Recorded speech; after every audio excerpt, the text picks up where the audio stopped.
Welcome to the Committee of the Whole meeting for the District of Squamish for October 6, 2020. I am Doug Race, the acting mayor this month, and as such, I will be chairing this meeting. Welcome, Squamish, Awayame. Welcome to the traditional territory of the Squamish Nation. We have a motion to adopt the agenda. I don't anticipate any amendments. Is there a motion to adopt the agenda? Moved by Councillor Stoner, second by Councillor French. All in favor? Opposed? Motion carries.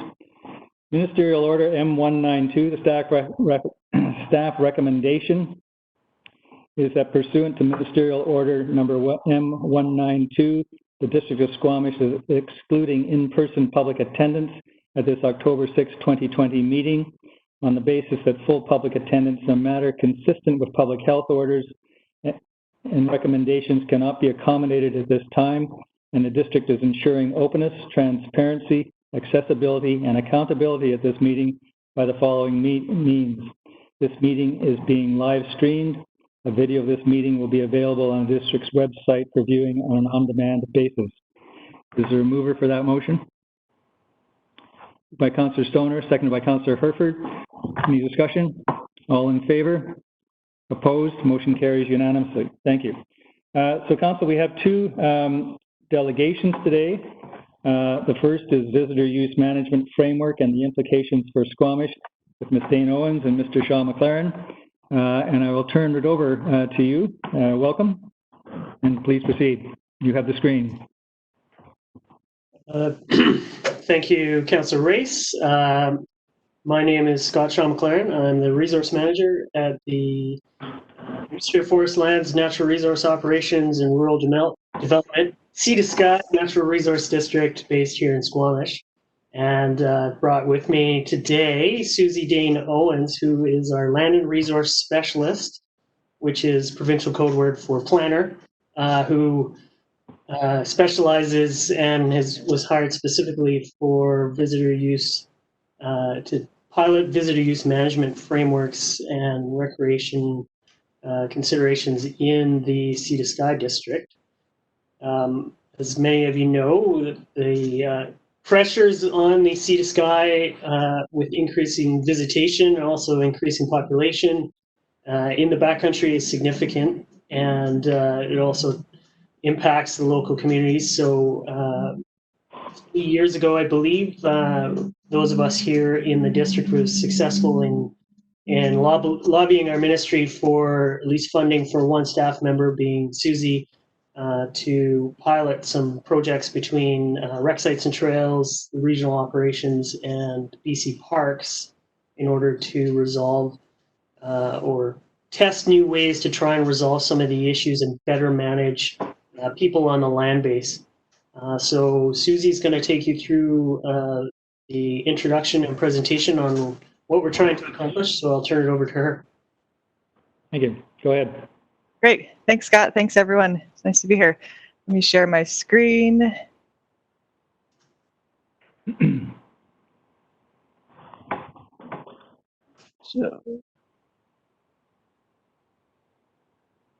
Okay, hopefully everyone can see that all right.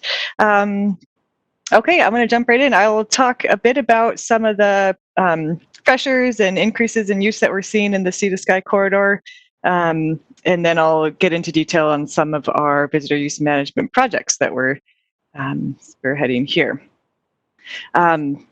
So, you know, as Scott mentioned, and I think as everyone has experienced, not only this summer, but the past few years, we're seeing increasing visitation, increasing recreation and backcountry visitation in the Sea to Sky corridor and in and around Squamish. We're, seeing this anecdotally, but I'll share some of the data that we've been starting to collect to quantify these increases. We're seeing increases at established rec sites and established trails and parks, but we're also seeing increases into new hotspots or areas that either previously had little to no visitation, areas that have no infrastructure, no signage, no facilities, and we're starting to see impacts of that. And across the board, even with some of our established sites, we are seeing that existing amounts of infrastructure and facilities are not really keeping up with this rapid growth.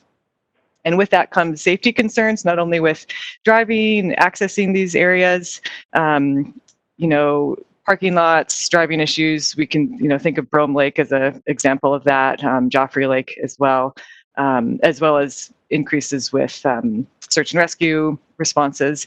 I think I read in the paper that we're just even now with the highest number of search and rescue calls from previous years. So this year could potentially be a record-setting year for safety response. We're also seeing through our office here, we're seeing an increase in adventure tourism interest. So we're seeing more applications for guided activity, license of occupations and leases on the land.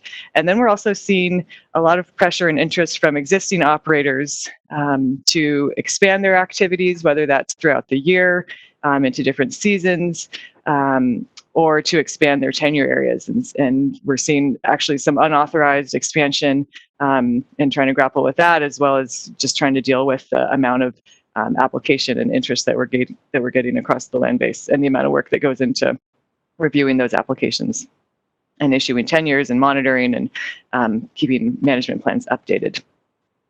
As we're working and partnering with First Nations on these projects and on visitor use management as a whole, we're hearing a lot of concerns from them about existing impacts and potential impacts to First Nations cultural sites and cultural values, opportunities, as well as their ability to get out on the land, engage in traditional use activities, hunting, gathering, and just the amount of tourism and recreation is actually impacting their ability to carry out their culture and be on the land and within their traditional territories. These are photos from Instagram of Water Sprite Lake. I'm sure many of you would recognize. So I'll share some data that we have, and I am working to work with BC Parks and Resort Municipality of Whistler to share all of our data, whether that's from trail counters or traffic counters or camping attendance, to try to get a better sense of how things are increasing. So I'll share some data from parks. This is all of the Sea to Sky parks bundled together, and it shows the % increase in annual attendance over 2010 levels. So we can see a steady increase in camping as well as day use. This isn't a surprise, I don't think. This is a graph showing % growth since 2012 for annual attendance. And you can I think it's a good visual showing how, Sea to Sky, we're experiencing faster growth than the rest of the South Coast region, than the rest of the province of BC. And then there's places like Joffrey Lakes that stand out with just incredible exponential growth. And I think we're seeing similar trends outside of parks on Crown land and on established rec sites, and as well as with kind of dispersed recreation on Crown land. We have trying to emphasize more on monitoring visitor use in the Sea to Sky. So we've had traffic counters out for a number of years on our Forest Service roads, which of course provide access to a lot of recreation opportunities. And then we're starting to monitor trail use with trail counters over the past few years. This graph shows annual traffic on the Chikai Forest Service Road that accesses Cat Lake rec site as well as Brome Ridge. So we can see increases, pretty significant increases over the past few years. I was talking with Alistair McCrone, who's our recreation officer, to see if we had any data from Cat Lake rec site. He provided me some information, but they haven't finished the reporting from this year. And he didn't have last year's readily available, but he basically said, the campground has been full for the past 10 years, and this year is definitely the highest visitation that we've seen for day use, between 1,700 and 2,500 campers per year. And, I think anyone who's been out that way this summer has seen pretty exponential growth in that area, with people accessing not only the lake and the rec site, but other recreation activities in the area. Pulled some data from our traffic counter at Refuse Creek off the Mamquam Forest Service Road, about 9K up. And this shows the number of people, which we extrapolated from the number of vehicles using 2.75 people per vehicle, kind of as an average.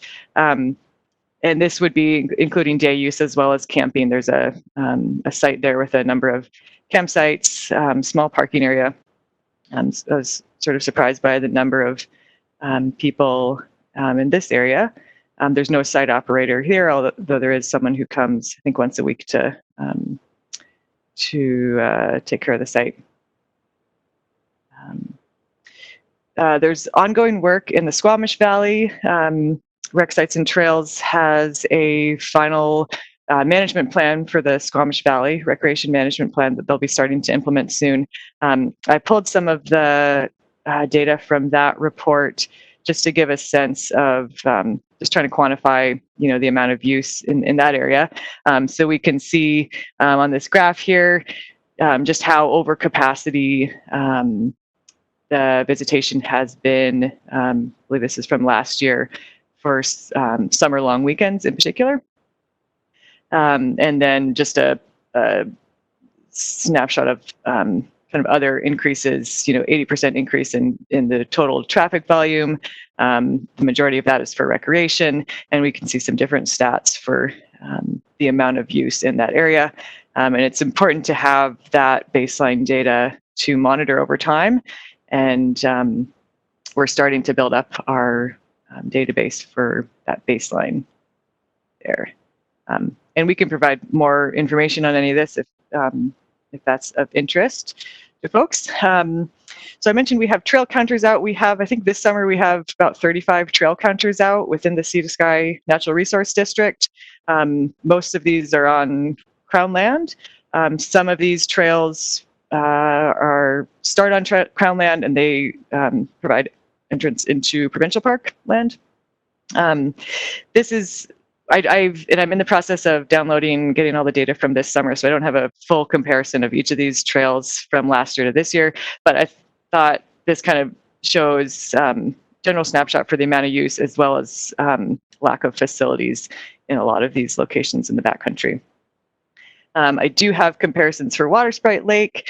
For August and September, this shows the amount of use, total use within that month on the trail.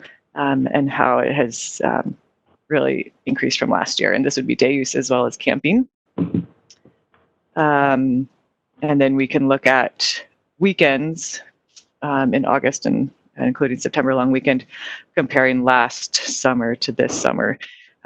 So we've seen, in some cases, up to 3-4 times the amount of people on weekends. And we're seeing this at places like Brandywine, Semaphore Lakes as well. So by the end of October, I'm hoping to have a full summary of all of our trail data, including data from BC Parks and Whistler for the Rainbow Lake area. And I will be sharing that with you for sure if that is of interest.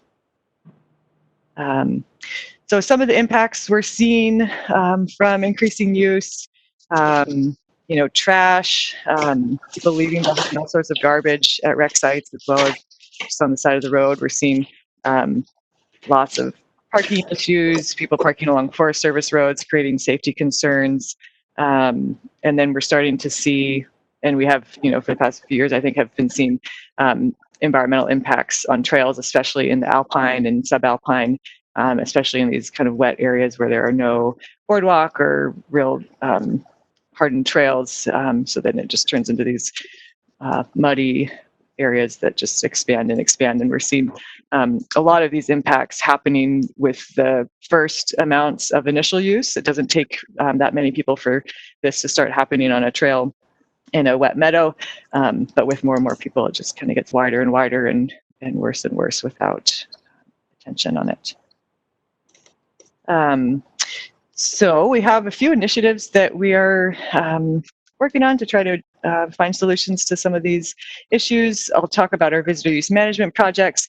We also have a few different interagency groups that we're participating in with parks and others to work together to address these and come up with solutions and try to do that together, work together on that. I mentioned the Squamish Valley Recreation Management Plan. and that will be implemented soon.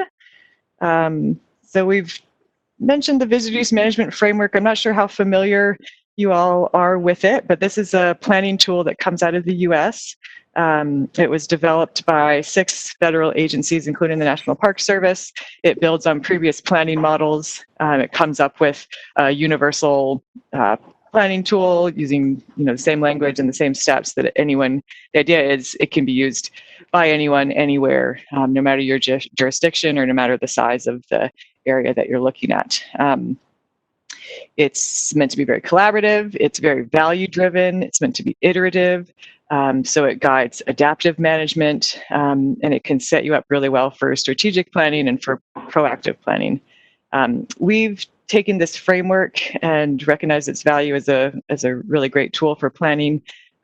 We had a few students from UBC's School of Planning take a look at this framework a few years ago and make recommendations on how it can be adapted to use in BC. One of the main ways that we have adapted the framework is in how it's being carried out. So we're partnering with First Nations here to work through all of the steps of this framework and to have that be a shared decision-making process, government to government. And then, the idea is it won't stop once a plan or a strategy is in place.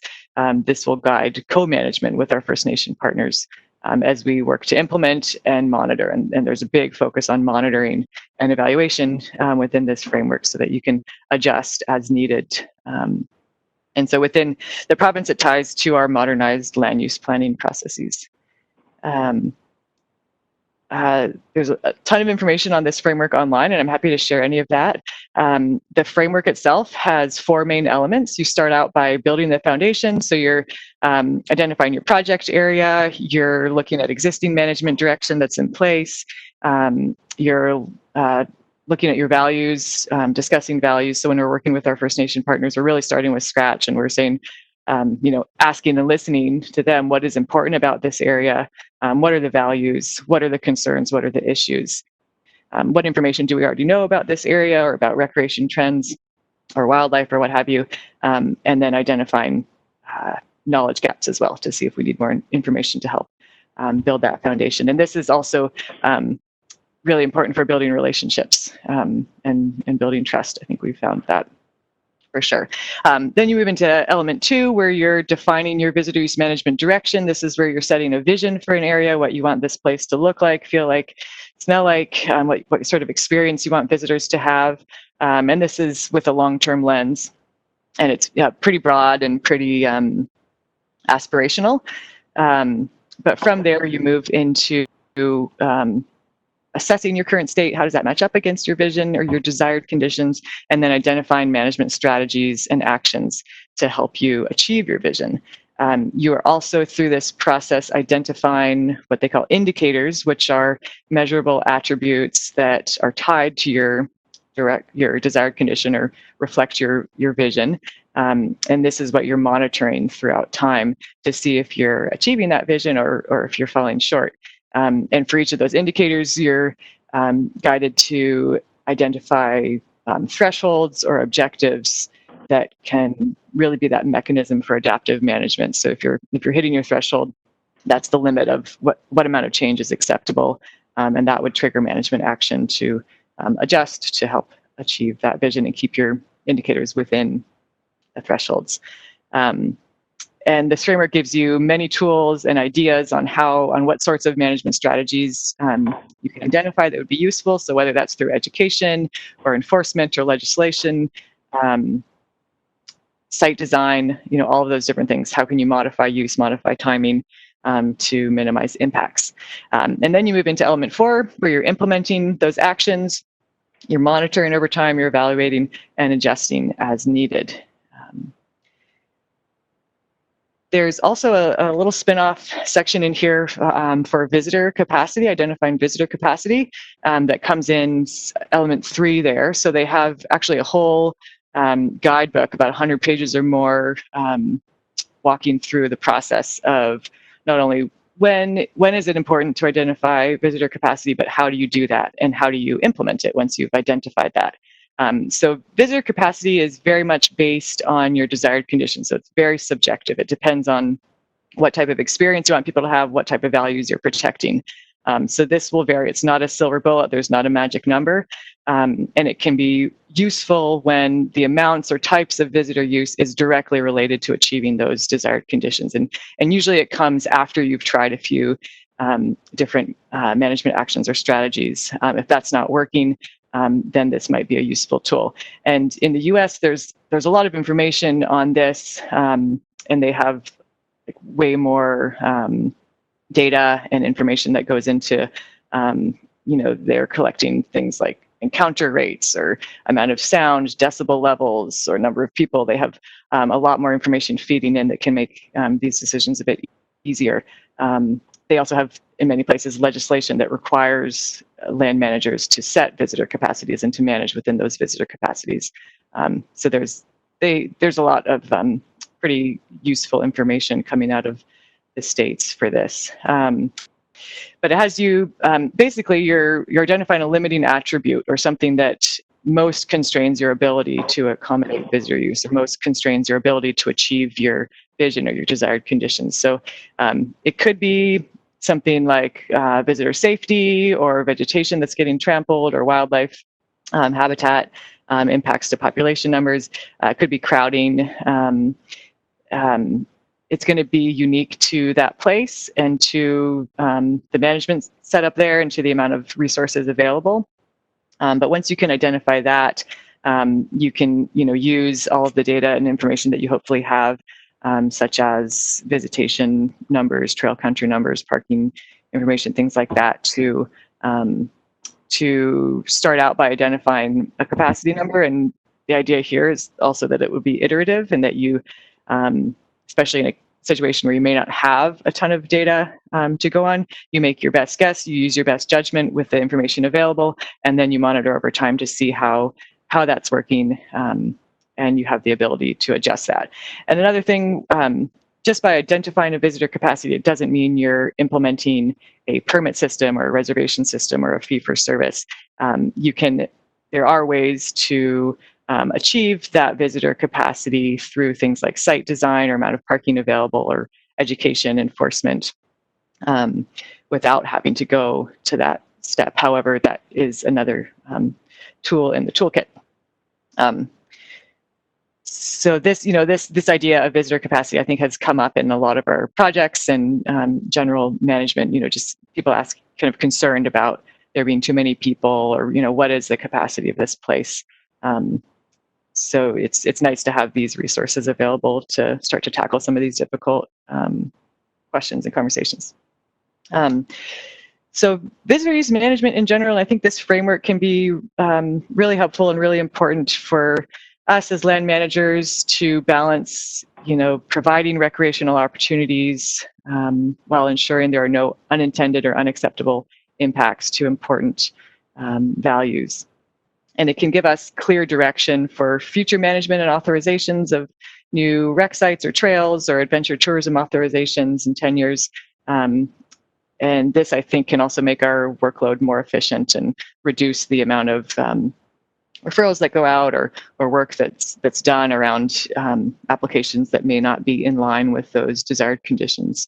And it's, I think, very important for building relationships with First Nations through our partnership on these projects, and that supports ongoing efforts towards reconciliation and co-management and achieving the goals of DRIPA. So I will speak a bit about our project in the Shannon Basin. We have 3 projects in the Sea to Sky, but one within near Squamish. So the Shannon Basin project area, it's includes the Chief and Shannon Falls Provincial Parks, goes all the way up to Sky Pilot and Haybrick, includes Petgill Lake, and of course the Sea to Sky Gondola. And this is an area that we've seen a significant increase in the amount of visitation, especially in the upper elevation since the gondola was built. Before very low visitation, and now the gondola, brings 400,000 people per year, and we're seeing just many more people up in high value wildlife habitat, and an area that's within Squamish Nation territory with very important and significant cultural sites. We have trail counters out here, just kind of showing how the visitation on trails like Alice Haybrick and Sky Pilot Valley that are above the gondola, how closely that's tied to the gondola being open and bringing people up to those areas. And you can see some of the spikes on Family Day the past couple of years, as well as the summer usage. This graph shows trail use on the Slahani Climbers Approach Trail that's accessed off the Mamquam Forest Service Road that goes into the park. And I thought this was interesting because I think it shows a bit how COVID has affected some trails. So you can see when the Chief Peaks Trail was closed and when all of the BC parks were closed. When the park was open, but the Chief Peaks Trail was still closed, a lot of people were using this trail to access other parts of the park and to, I think, try to get on from the backside. There's a lot of trails back here, and this, was a trail that was originally built to access the climbing crag, but now is definitely being used by hikers and is becoming more and more well known. However, there's not very good signage and no facilities on this side of the park. Just a bit interesting to see that, and we can look at this for many different trails and start to tease out and look over the summer to see how different park closures affected trail usage. Just showing how trail use on that trail in particular has increased from last summer. A bit of an overview on the process. For the Shannon Basin project, we are within kind of moving from the element 1 into element 2 and soon into element 3. So we've done some initial stakeholder engagement. We have done an online survey last year. We've been working with Squamish Nation to talk about values, concerns, start to build our shared vision, and then soon we'll be identifying management actions. Then we'll have more stakeholder engagement coming up, and ideally we'll have a draft visitor use management strategy that will go out for public comment, be turned into a final strategy, and then start implementation and monitoring. It's a new approach, so trying to predict timelines has been a bit difficult, and it's varied depending on who we're working with and different challenges with capacity and funding and staff available on the First Nations side. So it's taken, I think, longer than we thought, but I think we've committed to doing this process in partnership with First Nations, and that means it may take longer than we anticipated. We do have a website where we share information on our projects. We share our survey results, and any updates and opportunities for engagement will be posted there. I think it's a good tool for engagement. I'll just move quickly through some of these slides. Just wanted to show what some of the work we've done so far to identify important values within the Shannon Basin project area with provincial staff, and we have a pretty diverse team of our staff, as well as Conservation Officer Service. BC Parks is involved, and Squamish Nation has a handful of different representatives to offer different perspectives as well. So, we're seeing a lot of value for archaeology sites, cultural sites. Big part of Squamish Nation identity is in the Shannon Basin, strong wildlife values, and of course, a lot of high value recreation areas and opportunities for a really diverse range of activities. This is a snapshot from our public survey we did last year online. Most important values were wilderness, wildlife and the environment, education and recreation, and interestingly, least important showed up was providing additional commercial recreation opportunities. And I'm just going to interrupt just for a second. I'm just wondering where you are in your presentation. I wanted to leave some time for council to ask questions. I'm sure there will be a few of them. Absolutely. Yep, I just realized that too. I'm going to speed up here a bit, and we'll make sure we leave time for questions before 11:15. Thank you. Some of the concerns, and I can share the public survey as well. I will move quickly through these. This is showing some of the huge extent of unauthorized trails, especially behind the Chief and Slahani and off the Shannon Forest Service Road. So that's a big concern for this project that we'll be addressing. This is all in the public survey results that I can share after the meeting. And we've started to identify long-term vision that really focuses on protecting cultural sites, protecting wildlife, increasing management presence, increasing safety, increasing the reliable funding that's available to support all of this. Some of the next steps that I think I mentioned before in that timeline, but we will be working to put together a visitor use management strategy and doing more engagement on that. So, if there are any questions, I'm happy to try to answer them. Thank you. Just, can we go to the screen where I can see all the people? Thank you. I can. Awesome. Great. So Council, any questions? Councillor Anderson. Yes, Mayor Elliott, Councillor Herford and myself are representing the District of Squamish on the Community Forest Board here for Squamish. Of course, the Pemberton and Squamish community forests are under development. We have the established community forest at Whistler, and we have quite a few woodlot licenses, and First Nations throughout the region are involved in all of the above.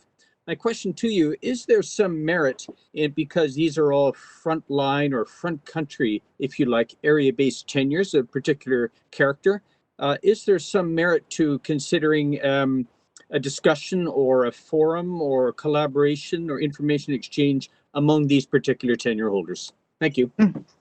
Thank you. Absolutely. We had, I believe Jeff Fisher was at our first stakeholder meeting, which was last year for the Shannon Basin project. So, and now that the community forest is official, yes, they will be, the Squamish Community Forest and representatives from that will definitely be invited to any engagement opportunities that we have, whether that's virtual meetings or other opportunities to provide input throughout the process. And we're trying to do engagement throughout those 3 or 4 elements of the process. And yes, I believe that's a great opportunity for collaboration. And I'm hoping in the next few months we'll have another opportunity to engage. Thank you. Other members of Council? Councillor French. Thank you. The BC Mountaineering Club a few months ago released a document, a very ambitious planning suggestion, I think is maybe a good way to phrase it. I'm wondering, are you in communication with that group about their ambitions, and is there credibility in any of what they would like to see happen in Garibaldi Provincial Park? We are certainly engaged with the BCMC for the Shannon Basin project area. I know BC Parks is working with them around issues in Garibaldi Park. I specifically am not. Scott maybe wants to offer some additional insight here. Yeah, not that I want to say not our department, but we work closely with BC Parks, but definitely the issues going on in Garibaldi Park and specific to Garibaldi Park are led by BC Parks. So we wouldn't want to speak on their behalf around that. And just follow up. Councillor French. Yeah. Okay, so yeah, I totally get BC Parks and not your department. I was thinking along the lines of some of what they're talking about is outside of the park boundaries. Yeah, so I think it's just important that you folks are aware of all of that, because I think that organization does have some sway and some influence, and they have, in my opinion, some really great ideas of how to better manage within BC Parks, which has potential impacts outside of the park boundaries where there's rec sites. Thank you. Mayor Elliott and Councillor Herford. Councillor Stoner. Along the lines of not your department, but interesting is that BC Parks did implement a trail pass system. And given the sort of management framework we might be looking at for Squamish Valley or Shannon Basin is, I'm hoping there's sort of some cross-pollination of did it work, did it not work, what did we learn from it? And I'm wondering if you've got any early insights into that. Yeah, just a little bit so far, but we actually have a meeting scheduled in a couple of weeks where we will be discussing exactly that. I think BC Parks, they'll be assessing their summer, and we'll be sharing some information and data and having a conversation around kind of that experiment with the day use passes that came up with COVID, and seeing what we can learn from that moving forward in other areas. Seems to, yeah, I don't have anything substantive really from BC Parks to share at this point, but yeah, we have a meeting as part of our interagency committee with our ministry, BC Parks, Conservation Officer Service, and we've pulled in, like last year, we pulled in planners from District of Squamish to participate in some conversations. Through that group, we'll be spending a good amount of time addressing that, and I'm happy to share any outcomes or interesting points from that with you if that's of interest. Certainly. Oh, sorry. Go ahead, Scott. Certainly any of the goals, or one of the goals with our visitor use management pilots is keeping all options on the table. So things like day use passes and things like that are definitely not immediately ruled out. And sometimes outside of BC Parks, we actually have more flexibility to implement things like that through rec sites and trails and stuff like that.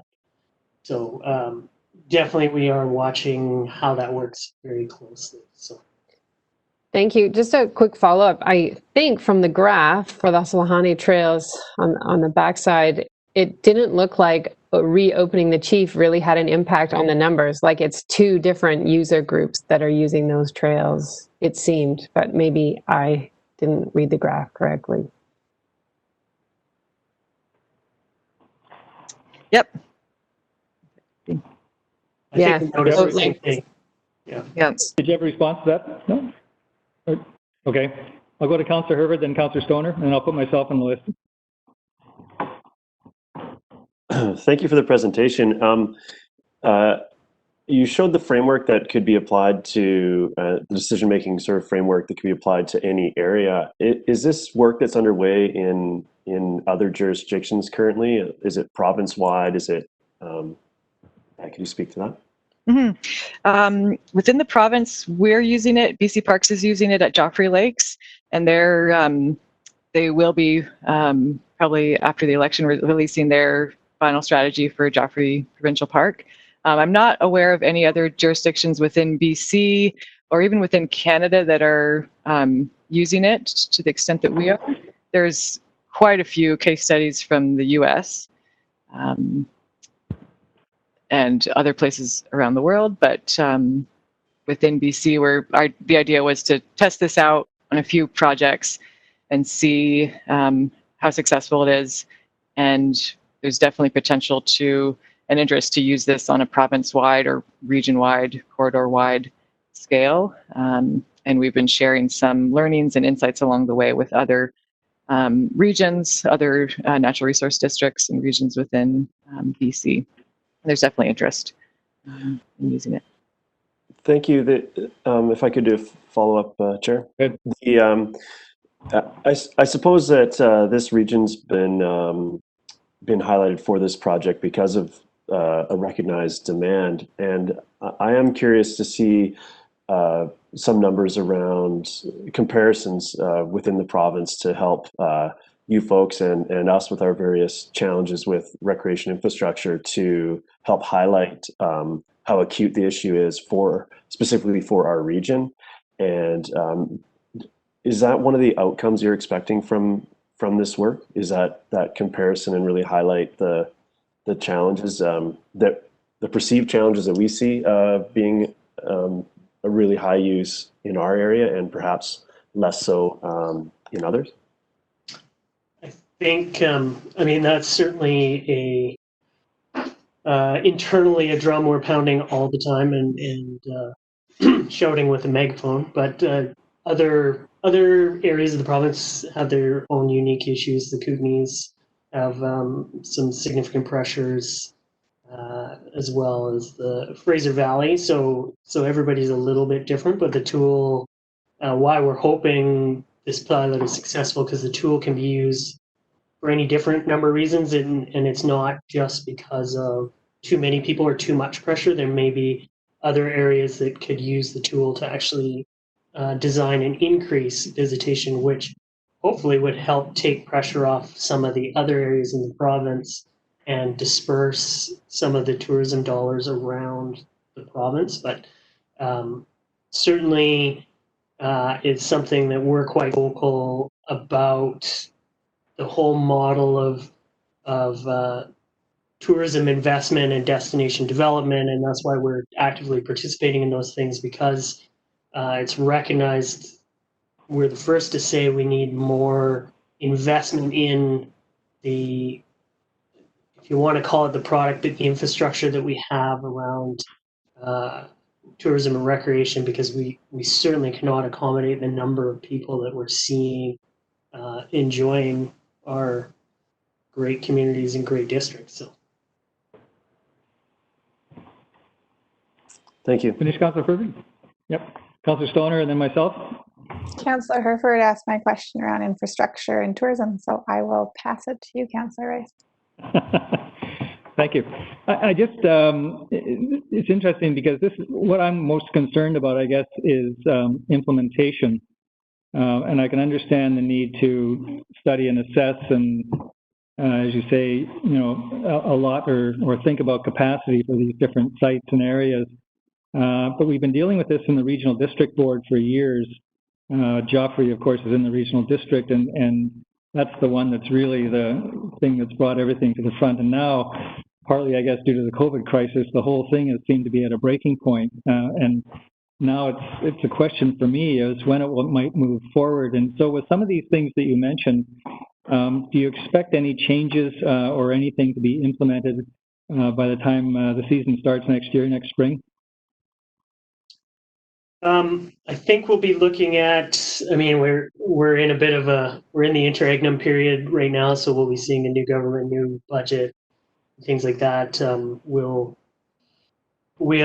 certainly be moving towards implementing things that we have the resources to implement right away, and but through the process at the same time, we're not necessarily throwing things out just because they may be too expensive, because we want to get, you know, if possible solutions, we want to have them recorded, even if there isn't the resources to implement them, so that they're there when either funding becomes available from different sources, or so that it's clear what's actually needed to do things properly. So implementation is always a bit of a concern when you work for successive governments, and I've done it for a number of years now. So often you can have great plans and then they don't get implemented, or plans that are intended to be continuously monitored end up stopping, and the next important thing comes along. But certainly there's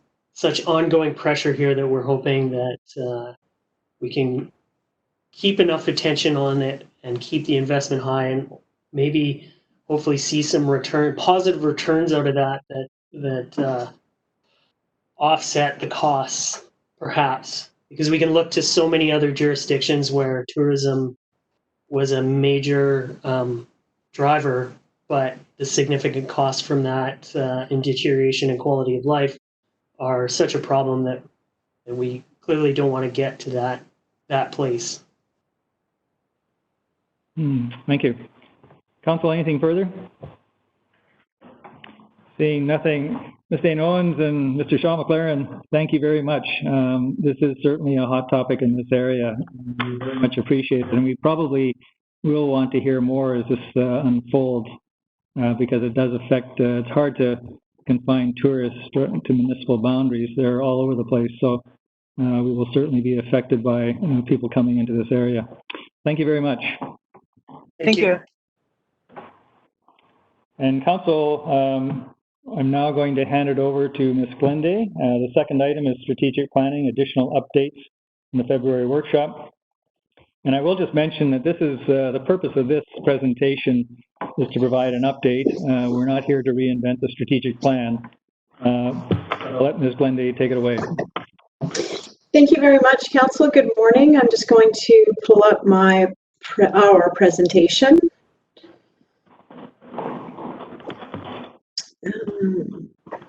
Okay.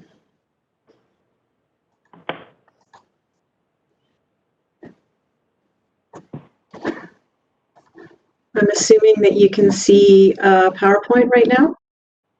Yep. Okay.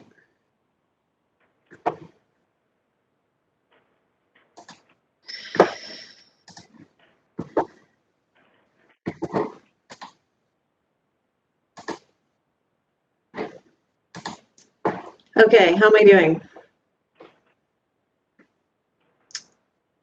Can you see just one slide or two? One. Okay, perfect. All right, thank you for your patience with that. So good morning, Council. I'm excited to bring this to you with our team that will be presenting with me in terms of the ideas. So the purpose of today is to provide update to the strategic plan, not the whole strategic plan specifically, but back in July, there was a robust update on the strategic and organizational plan for both council and the public. And at that time, the ideas that council had brainstormed with staff had not yet been brought out of the confidential nature of the workshop. So the purpose of today, that has now occurred through a motion with council, is to provide council an update on those ideas as well as the public, and staff will present which of those ideas they have been able to incorporate into their work and an update on what that looks like. Attached to the agenda is the entire list with detail around whether or not those items are being actioned, and council and the public can refer to those in terms of the ones that are and aren't, and the detail behind that. So as a reminder, the workshop was in February, and today we will be providing simply, though not simply, but those ideas specifically for council and the public. With that, we do have our team here to present. So with Planet and our environment, I'll pass it over to Mr. Ian Pickett, and supporting him is Chris Wickham.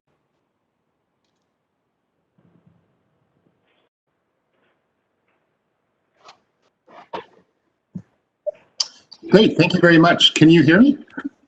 Yes. Okay, I apologize. Oh, it looks like I can now start my video. Great. Thank you, Linda. So the workshop identified a number of actions, and we're going to highlight 4 that relate to waste management. So we do need more bylaw enforcement. COVID really did affect our ability to do outreach. We had some staff bylaw, but now all the positions are filled and all bylaw officers can support waste actions. Making the Outreach Sustainability Coordinator position permanent will really help this in a significant and ongoing way. We could refuse waste if not separated. However, we must balance this with the free option of simply illegally dumping it. So this is a pretty delicate balance. We currently charge a very high mixed waste fee to disincentivize.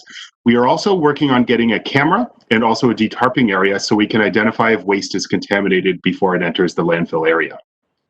With regard to sharing champions and stories, we had a construction site workshop where leaders shared what they did, and we have incorporated vignettes and examples in our outreach materials.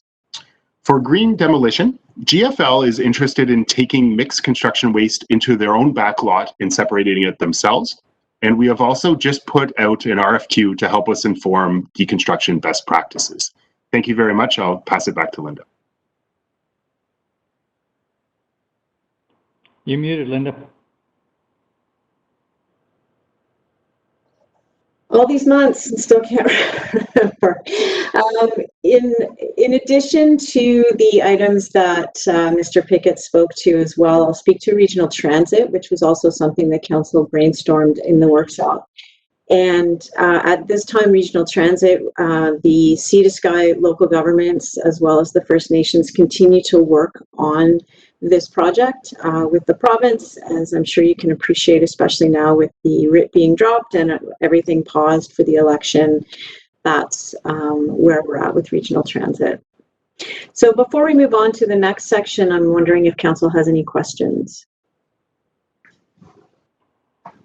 And I need the council screen. Right, good. Oh, Can't see you guys sorry. right now. Would you rather that I go through the whole thing, or? That might be easier, yeah, just because I have to get people on the screen before I can decide. Are there any questions to council at this point? And maybe if there are, because I don't have you, just so you know, I don't have you in front of me on the screen. I've got the presentation. Just say chair, and I'll try and recognize you if something comes up. Go ahead, Ms. Glendale. Oh, okay. Sorry. Trying to figure out if I'm, okay. You're on. Here we go. Thank you. Housing affordability and diversity, I will now go to Mr. Buxton.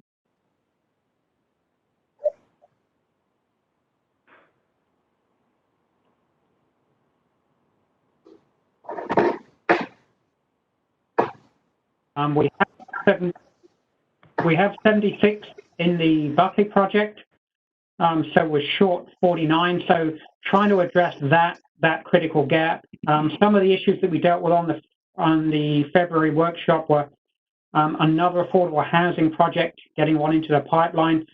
We're still continuing to explore those opportunities, and we'll update council as best we can in the coming weeks and months. And in terms of regulating of the short-term rental units, as council is well aware, that was on your agenda last week, and will be coming back in the near future to deal with that issue. In terms of resourcing an employer tenancy model, the rural dividend grant program that we were going to use for that is on hold at present. So we're just waiting to see when and if that will come back to provide us the necessary resources. In terms of airspace parcels for affordable housing, that's embedded in our long-term real estate facility strategy. That's simply going to be a matter of design and funding at the time we bring those facilities back to council for consideration. And the permissive tax exemptions, the PTEs for affordable housing, we've agreed that we're going to deal with that comprehensively in 2021. So that really is a summary of where we're at with the affordable housing initiatives that came out of the February workshop. Thank you. Thank you, Mr. Buxton. I'll move on to the next section, which is the economy and local jobs. And Ms. Mulligan, our Economic Development Officer, is away this week. And so I'm going to pass it over to Alicia.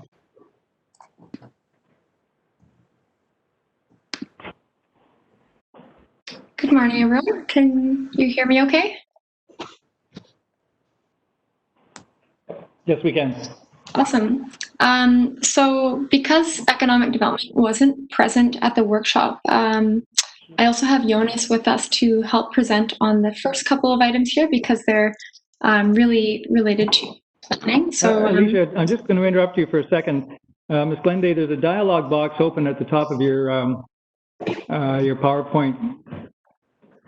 Thank you. It's great. Sorry, go ahead, Alicia.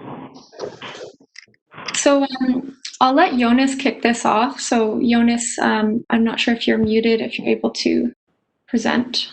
Yes. Thank you, Alicia. So I can cover up the first couple of bullets. In terms of incorporating employment, more employment space in land use planning, processes such as neighborhood plans and rezoning applications. Both of those items are in progress. We are seeking to increase employment lands and density in current neighborhood plan process in the Loggers East area, and council will see that coming soon in the whole for discussion. We're also implementing the initial results of the employment lands model in rezoning applications. In terms of development processes, prioritization of employment related applications is taking place. So we are we have a policy for prioritization of development applications that propose 100% employment space in certain areas, as well as we are fast tracking tenant improvement applications at the building permit stage. And so the objective for those is to turn around an application in 4 weeks. It is having an impact on other applications. Obviously, we have a set amount of resources, and so that is having impacting longer wait times for other applications. In terms of technology advancement, so we are on track right now to implement the new software for planning, building this year, by the end of this year. Thank you. Thanks, Jonas. So I'll just take it from here. In terms of business development efforts, I think from the workshop there was a note that there's a sentiment that developers perceive there to be low demand for office space, and we want to encourage the development of office space as it's a high value form of employment space. And so what we're doing to work on this is we're really going to be leveraging the employment lands model, and we're going to be developing collateral that can help educate and inform developers and the local community about the value of employment space, and also the specific needs of each sector in terms of the form factor that they're looking for. And part of our 2021 budget request for special projects is to enhance the model with new aspects that we can incorporate neighborhood planning and also new data sources to make it even more accurate. So in terms of sector needs assessments and implementation, as we work to support this pillar of the economy and local jobs, we're really aligning our work to help facilitate the key work and actions from many key district plans, and that includes the Marine Action Strategy, the Community Climate Action Plan, Squamish Valley Agriculture Plan, and key tourism plans as well. So on the topic of MAST, or the Marine Action Strategy, we're working with planning to support MAST and to help advance the items that have been identified as the key priority areas for the short term, and that we've been identified economic development as supporting. So an example of some of the work planned for next year includes partnering with the planning team on supporting the dredging study, and also supporting with marine zoning work. In terms of tourism, we recently completed a tourism impact study, and that was endorsed by council, I believe, last week. And we'll be using that impact study as well as Destination BC's Destination Development Strategy, and working with Tourism Squamish to help identify needs of the sector, and we'll be making recommendations around their needs in terms of how the district can play a role. And also the MAST does have some relevant actions to tourism as well. We're also working in support of Community Climate Action Plan and working with Ian's team, and we're looking at growing the number of businesses that can help support the CCAP in Squamish. And finally, another priority, as I mentioned, is the Squamish Valley Agriculture Plan, and we're working to support agri-food businesses in Squamish through this plan. And an example of one of the projects we're working on right now is we're facilitating agri-food business education by partnering with the UBC Farm. They have a course called Feeding Growth, and so we helped make it more accessible to Squamish businesses. And that's everything for me. Thanks. Thank you, Alicia. And the fourth priority area in the strategic plan, I'll go back to Jonas, and Devin Guest from Recreation is also going to speak to this. Thank you. I think we will bounce back and forth a little bit between me and Devin on this one. So the Uni Oak Park activation is underway to some extent. We have we are going through a design process for the dike on that property. and we're getting down to review of the final drawings and cost estimates. The construction for the dike is anticipated in March. The primary focus of that project is, of course, the dike structure, but there is some consideration for interim park uses as well as water access. In terms of facilitating food trucks and liquor pop-up, that one has been delayed due to COVID-19. However, the food truck program that we've had over the years is now continuing. And I think, Devin, you've got the next one. Yeah, covered spaces continues to be an amenity that our community, both through recreation and other departments, we see our community asking for. Of the 2 grants, staff that identified as viable granting options, one recently due to increased eligibility is no longer eligible for the district to apply with our partners. But we are still very much moving forward with the second grant opportunity through Canadian infrastructure that is paralleled with the Brenham Park Wellness Center upgrades. Jonas? All right. In terms of encouraging a public gathering on vacant municipal properties, that is something that I believe economic development is working on. So the program they're working on for temporary park use, patio and sidewalk sale program will be coming to council, I believe, later this month. And back to you, Devin. With regards to recreation programming in parks, as we have discussed with council in previous recreation updates, we will continue to see that through the fall and winter as long as demand requires it, with low barrier free programming, both in the demographics of children and adult/senior. And in terms of accessibility standards for parks, that is something we anticipate to work on in 2021. So not this year, but next year, just due to capacity.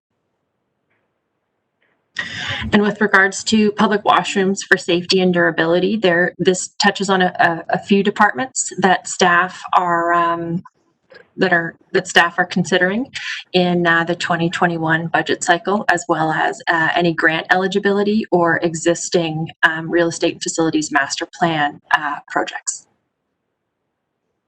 Thank you.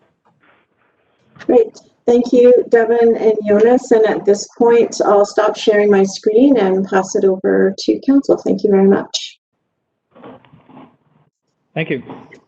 There we go. Okay, now I can see you all. Are there any questions, council? Councillor Anderson. A question for, or perhaps it is a comment for Mr. Pickett's presentation. Should we not, when we describe or highlight green demolition, also be referring to deconstruction? Because in the industry literature and in planning literature around waste management, they are distinctive programs. Green demolition and deconstruction. Deconstruction might be one part of green demolition, but they are distinct and they are separate kind of issues for us. So it's just a comment that maybe we might highlight that deconstruction element. It is a different program. Oh, stop you right there. Did you have a comment, Mr. Pickett? Yes, it's well taken, Councillor Anderson. We were just drawing from the feedback from the workshop, but in our RFQ, we have differentiated between the different types, and it will definitely be using the correct nomenclature. Thank you. I do appreciate that the discussion is evolving as we're learning as we go. Second comment regarding Mr. Buxton's presentation. In the highlighting of the co-op housing, I wonder whether this may be in the end something that may be referred to a coordinating entity or a future authority, or however we may want to describe that entity, rather than staff, as was already hinted at before, that new entity might take on this topic of co-op programs. I'm not sure of the reference to co-op programs, but any parts of our housing program have the possibility of being assumed by the organization when and how we create that. Thank you. It was highlighted in the 2014 housing group study. Just a thought. Chair, I did have one more topic, but if you'd like to move on to other questioners. Thank you. Are there other, Councillor Pettengill? Thank you. A couple things. It was mentioned that there's a perception in developers that office space has low demand. I just wanted to check on that a little bit. I recall a conversation I had a year and a half ago, I think, with some dentists or doctors that wanted to be, what we typically consider as needing office space. They wanted to be in the industrial park in some of those tilt-up buildings. And so the space that they are quite comfortable with is what I think we would call light industrial space. So I just want to check if we're aligned on, what everyone's talking about when we say we do need or don't need quote unquote office space.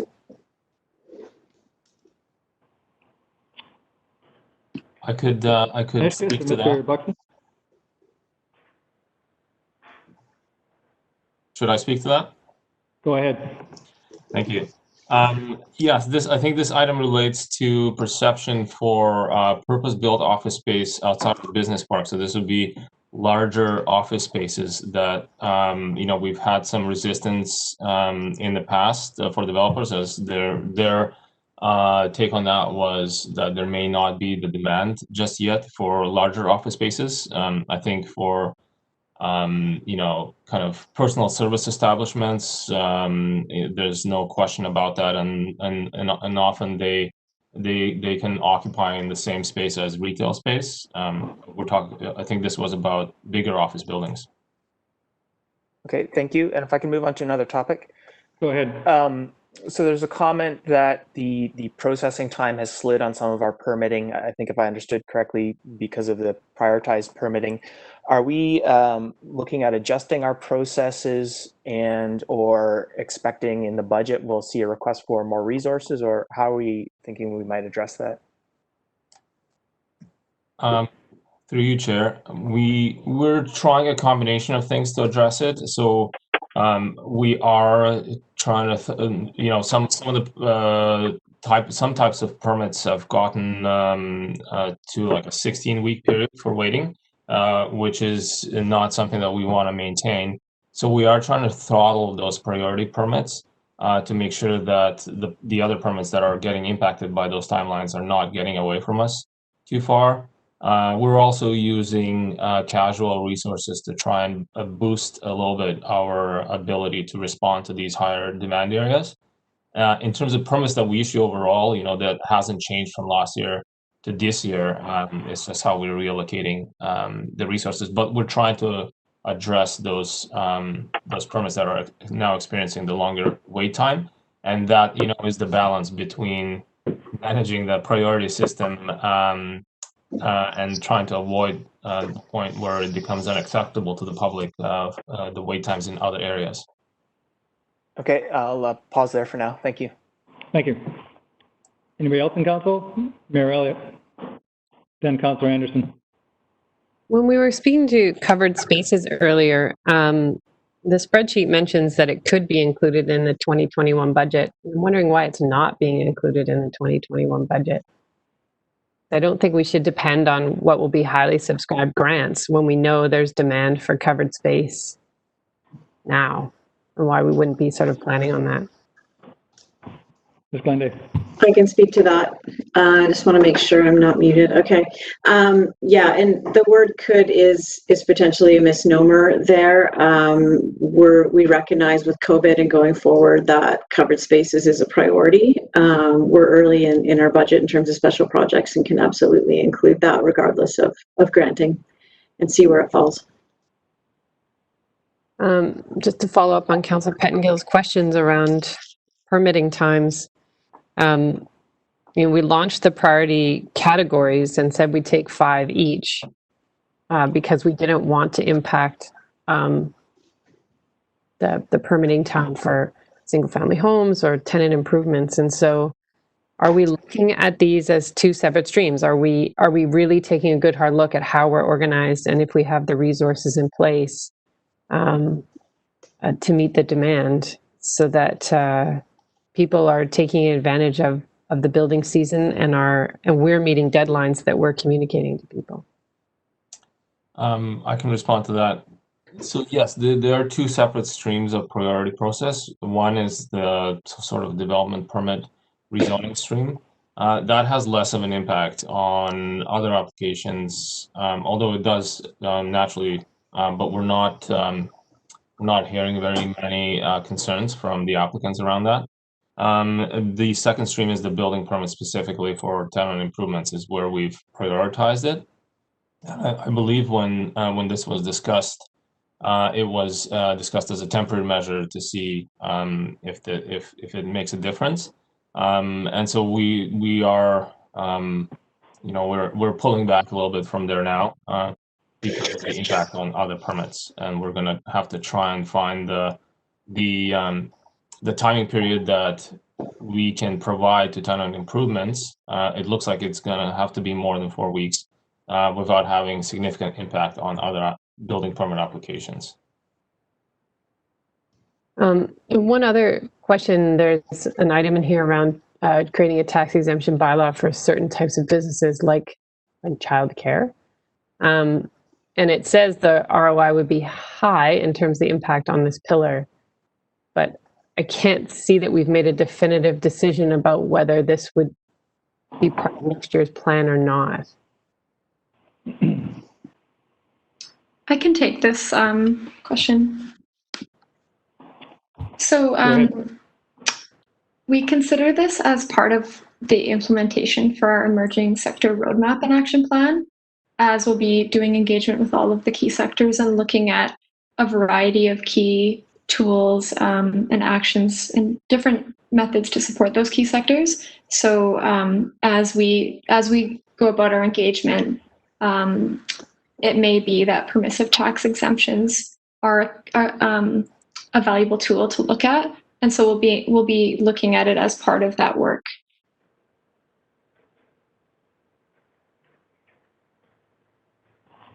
Okay, Councillor Anderson. My question will be for the Economic Development Department and will concern the Marine Action Strategy implementation. I'm going to read out the action item and I'll briefly describe it, and I have two questions. The action item is needs assessment for tourism industry, marine action strategy, and marine planning beyond zoning bylaw, and in brackets, not only zoning. So the emphasis there is in two sections of the marine strategy. If I can just interrupt you for a second. Just so you know, the Marine Action Strategy is coming back to us, I think, next week or the week after, I'm not sure, but it's coming. There's going to be a presentation on that topic alone. With time today, we're not going to have a chance to really dig into any of these items. Would you be able to save that for the next presentation? Actually, I'll just jump to my two questions then, if you like, Chair, and then you may judge from there if you wish. I'll be as brief as I can. Sure, go ahead. Thank you. And I'll just be highlighting from the text here and from the presentation now. Our Economic Development Department has highlighted that needs assessment is underway for tourism. I'd just like to draw attention to commercial marine transportation. We have 6 companies that are shipping out of downtown Vancouver to get to Bowen Island or the islands. So there's commercial marine assessment, recreational boating, but also passenger ferry. So there's other needs assessment that are highlighted in our Marine Action Strategy and in our strategic plan as a theme. Finally, the question is, when we had a presentation on this in the zoning in the spring, it was mentioned that the prospect of hiring a consultant to do marine assessment and options assessment. And so I just highlight those two things, that there's other areas that were intended to be addressed by needs assessment, and perhaps we may be looking at some outside help to undertake this. I'll leave those as comments if you like, Chair, but if our staff may be able to address either of those, I'd appreciate that. Thank you. Yeah, I guess, is there a short answer to those questions, or should we just let Ms. McJanet present it with the other parts of that strategy? Go ahead, Ms. Gundy. Thank you very much. I'd prefer to take these comments and questions to Ms. McJanet and then can be included next week when she brings forward the presentation on marine zoning for council discussion. Okay, thank you. Anybody else in council? Any other comments? Councilor Pettengill. Yeah, so I'm just looking in the Planet and Environment lobby for changes in the LGA, I assume Local Government Act, regulatory changes to high carbon business, and then it says our capacity to implement is minimal. It's a challenge that many local governments must take on.